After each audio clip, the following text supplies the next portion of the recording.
गेल्या 2 दिवसात पुण्यामध्ये शेकडो किलो एमडी ड्रग्ज जप्त करण्यात आले। या ड्रग्जचं लंडन कनेक्शन आता समोर आले। पुण्याजवळच्या कुरकुममध्ये या ड्रग्जचं उत्पादन केलं जायचं, मात्र या ड्रग्जचं सेवन लंडनमध्ये केलं जायचं असं पोलिसांच्या तपासात समोर आले।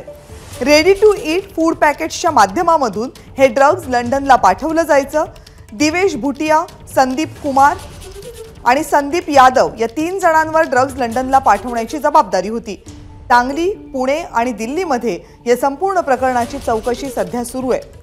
या प्रकरणाचा मुख्य सूत्रधार भारताबाहेर असल्याची ही माहिती येते आणि त्याला ताब्यात घेण्याची प्रक्रिया सुरू केली आहे अशी माहिती पुणे पोलिसांनी दिली आहे।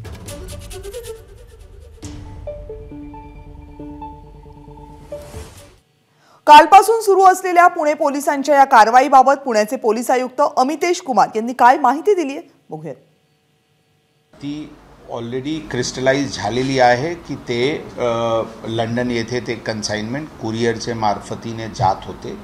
त्याच्यासाठी पुरावा गोळा करण्याच्या दृष्टिकोनातून आणि हे कधीपासून म्हणजे काही वर्षापासून ते चालू होता, ते एक्झॅक्टली कधीपासून आणि कोणते इतर काही दुसरी सप्लाय चेन त्या दिल्ली येथून जाणारे कुरिअर कन्साइनमेंटची होती का ते पण शोधण्याची प्रक्रिया सुरू आहे। एबीपी माझा, उघडा डोळे बघा नीट।